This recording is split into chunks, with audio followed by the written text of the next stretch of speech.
विहाने रथे नानयमाचरम।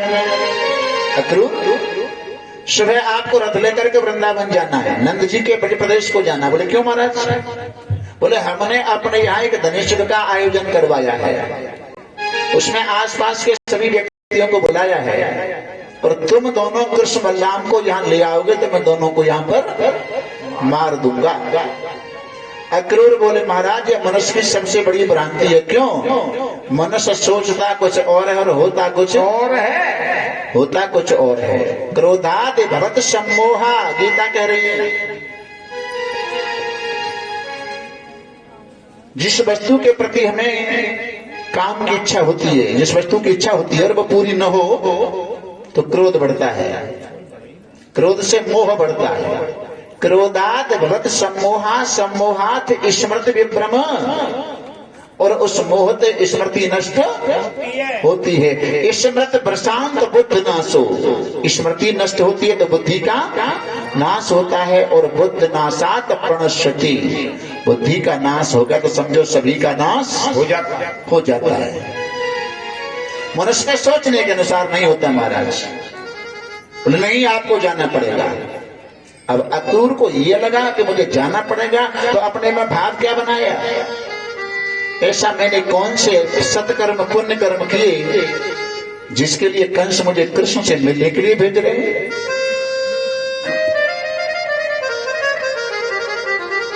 किम मया चरितम भद्रम किम तप्तम परमम तपः वाथापि अर्हते दत्तम यत्र क्षमा जबम केशव। आप क्या बना रहे हैं? वृंदावन जाऊंगा पर कृष्ण बलराम दोनों के चरणों में साष्टांग दंडवत प्रणाम करूंगा। जब तक कृष्ण मुझे अपने हाथों से काका कह करके नहीं उठाएंगे तब तक मैं उनके चरणों से खड़ा होने वाला नहीं हूं। और भैया अक्रूर एक भाव और बना रहे हैं। क्या? आज कंस मुझे प्रेरित कर रहा है कृष्ण से मिलने के लिए।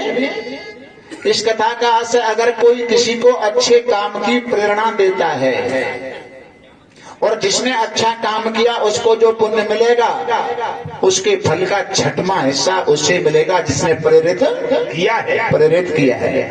और कोई किसी को बुरे काम की प्रेरणा देता है तो अच्छे काम का फल तो छठवां हिस्सा मिलता है और बुरे काम का तो 100% मिलता है। बोलो जय श्री राधे। जय श्री राधे। तो आज अक्रूर को प्रेरित कर रहे हैं कि कृष्ण के पास जाओ, और हमारी दृष्टि में ये बुरा काम है, और बुरा काम है तो कंस को 100% क्या मिलेगा? बोले कन्हैया के हाथों कंस का उद्धार होगा। आज रथ तैयार किया गया, समय आने पर रथ में घोड़े जोते गए। मथुरा से वृंदावन आने मात्र आधा घंटा लगना चाहिए, लेकिन अक्रूर महात्मा की तो बात ही छोड़ो, घोड़ों की भी समाधि लग जाती है। एक चौपाई है ना किष्किंधा कांड की सर्वप्रथम चौपाई, आगे चले बहुर रघुराय। अपने भक्त सुग्रीव से मिलने के लिए प्रभु आगे चले। लेकिन एक दो और बोलते हैं हमारा, तू जो आवे एक पग में आऊं पग 60, और तू जो कर्रो काट सो तो मैं लोहे की लाठ। क्या है? भक्तों ने कहा महाराज हम इसके अधिकारी कैसे हो सकते हैं? हमारा तो कभी कभी मन बनता है आपसे मिलने के लिए, और हमारी तरह भी आपका मन रहा तो हमें तुम्हें दूरी बनी रहेगी। तो एक विनीत संत हुए, विनीत, इन्होंने साहित्य में पुस्तकें लिखी हैं। जे तो चले विनीत तू, भगवान विश्वास दिला रहे हैं। जे तो चले विनीत तू जगतज मेरी ओर, त्यों त्यों पग में भी धरूं करूं कृपा की ओर। जितने चरण तू बढ़ाएगा तो उतने ही चरण मैं बढ़ाता हूं। तू जब संसार को छोड़कर मेरे पास आएगा उतने कदम तू बढ़ाएगा तो उतने ही कदम मैं बढ़ाऊंगा। अब यहाँ पर विरोध कर दिया भक्त ने, बोले महाराज कभी कभी हम बढ़ा पाते हैं, संसारी हैं, कैसे मन बना सकते हैं, और तुम हमारी तरह कदम बढ़ाओगे तो हमें तो घाटा रहेगा। भगवान क्या कह रहे हैं? मेरे कदम बढ़ाने में और तुम्हारे कदम बढ़ाने में अंतर है। एक चरण तेरा पड़े, मम हित चित पर छूछ, और मेरो कदम बढ़ाए वो तो राजा बलि ते पूछ, राजा बलि ते पूछ में कैसे कदम बढ़ाऊं तू। जय हो। आज महाराज अक्रूर भाव बना रहे, कहा कृष्ण के पास जा रहे हैं, घोड़ों की समाधि लग जाती है। और मैंने इस समाधि के ऊपर 2-3 दिन बोला है, सविकल्प समाधि में अष्टांग योग और 4 विघ्न आते हैं सविकल्प में। लय माने नींद आना, विक्षेप चित्त की चंचलता, कसाय मन को दुख होता है, लय विक्षेप कसाय और रसास्वाद। थोड़ा इस पे डालें प्रकाश। अल्प आहार से नींद कम आती है। साधक लोगों को स्वल्प आहार, कम आहार, कम भोजन, उससे नींद नहीं आएगी। और ये मन इतना बड़ा निठल्ला है कि जब तुम मन बना करके बैठोगे ना भजन करने के लिए, तो ये अतीत की बातों को याद करता है, इधर उधर भागता है। लय विक्षेप माने चित्त की चंचलता दूर होती है उपासना से। कसाय माने मन को दुख होता है। जैसे आपने सोने का पिंजरा बनवाया और सोने के पिंजरे में आपने तोता बंद कर दिया, उसके खान पान के लिए मुनक्का किशमिश जो कुछ भी खाता है वो अंदर रख दी, मीठा पानी करके रख दिया, लेकिन पहले दिन वो तोता ना तो किशमिश के महत्व को जानता ना को जानता है। दौड़ने वाला पक्षी जिसका बंधन हो गया, पिंजरे के अंदर भी पंख फड़फड़ा करके अपने शरीर में लहू निकाल लेता है। क्यों? अभी उस तोते को पिंजरा में रहने का अभ्यास नहीं है। और धीरे धीरे जब उसको अभ्यास हो जाए तो फिर देखा है आपने कि जिनके घर में तोते पले हुए हैं, पिंजरा को खोल देते हैं, तोता बाहर निकल जाता है और फिर इधर उधर उड़ करके फिर अपने आप पिंजरे में आ जाता है। तो हृदय रूपी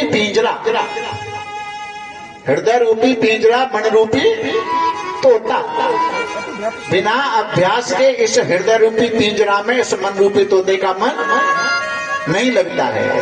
और अभ्यास जिसको हो जाता है तो फिर अपने आप ही पिंजरा में बंद हो जाता है। लय विक्षेप कसाय रसास्वाद। रसास्वाद क्या है? रसास्वाद यह है, किसी बहन बेटी का कोई सोने का आभूषण कुआं में गिर जाए तो उस आभूषण को वो निकाल सकता है जो डूबना जानता होगा। कोई डूबने वाला उसके अंदर जल के अंदर चला गया, डूब गया, और जो आभूषण गिरा है वो उसको मिल गया तो जिसके लिए गया वो मिल गया, तो आनंद आएगा कि नहीं? आनंद आएगा। आनंद तो आया, पर अब वहां ये आनंद का बखान नहीं कर सकता कि मुझे ये वस्तु मिल गई है। क्यों? तो जल में और अग्नि में, वाणी का देवता अग्नि है, जल में अग्नि में परस्पर विरोध है। आनंद तो आ गया है, लेकिन वो आनंद किसी इंद्रिय का विषय नहीं है। और जब उस वस्तु को लेकर बाहर आया, अब जब बता रहा है तो जो बता रहा है वो अब आनंद यहाँ नहीं, क्योंकि आनंद बताने का विषय नहीं है, किसी वाणी का विषय नहीं है। ये सविकल्प समाधि में 4 विघ्न आते हैं। आज महाराज अक्रूर वृंदावन पहुंचे कौन से समय? जिस समय नारद जी मिले थे, वही दूध की बेला, दोनों भैया कृष्ण और बलराम गायों के बीच में चल रहे हैं। चेहरे के ऊपर पसीने की बूंदें, उन पसीने की बूंदों के ऊपर गायों के चरणों की धूली उड़ करके जगह जगह लग गई है। सुखदेव जी परीक्षित महाराज से कहते, राजन भगवान के मुखार बिंदु पर वो गायों के चरणों की धूली इस प्रकार सुशोभित हो रही है जैसे प्रकृति ने स्वयं चंदन लगा करके भगवान का श्रृंगार अपने हाथों से किया है।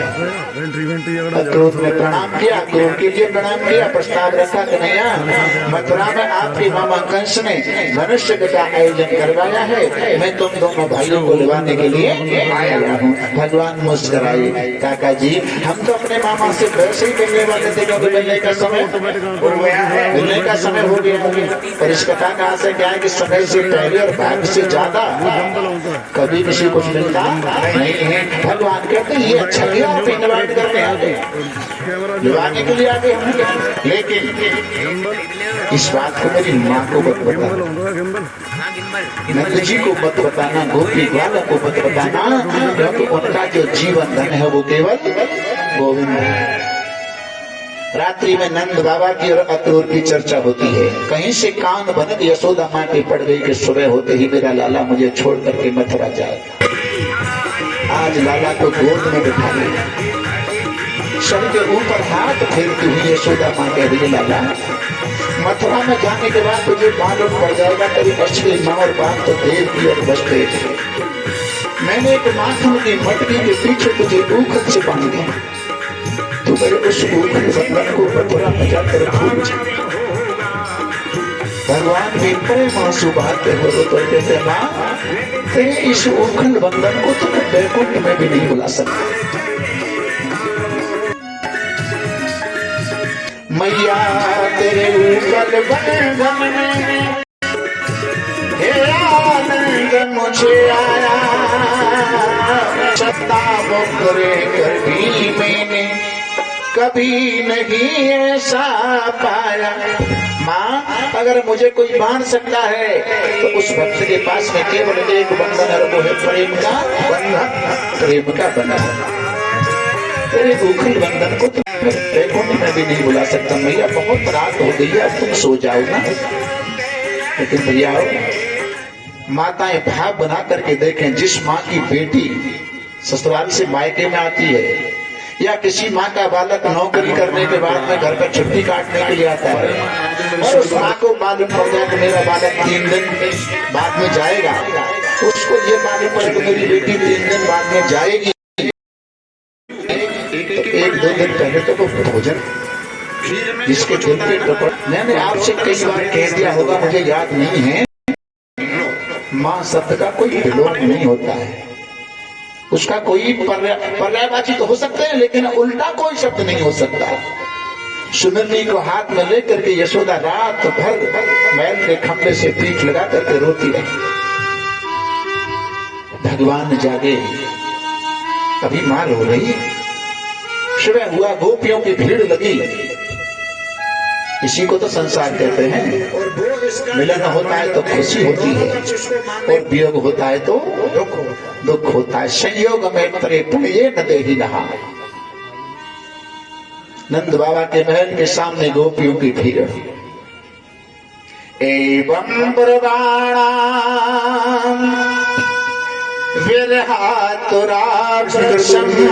रावण कर दे, दोनों पक्ष इसको मारा। आनंद रामायण है ना, ये अभी पदों सिद्धांत में आती है। क्यों? वेद के प्रमाण के लिए तो किसी दूसरे प्रमाण की आवश्यकता ही नहीं है। वेद स्वतः प्रमाण है, वेद नित्य है, वेद अविनाशी है। किसी पुरुष ने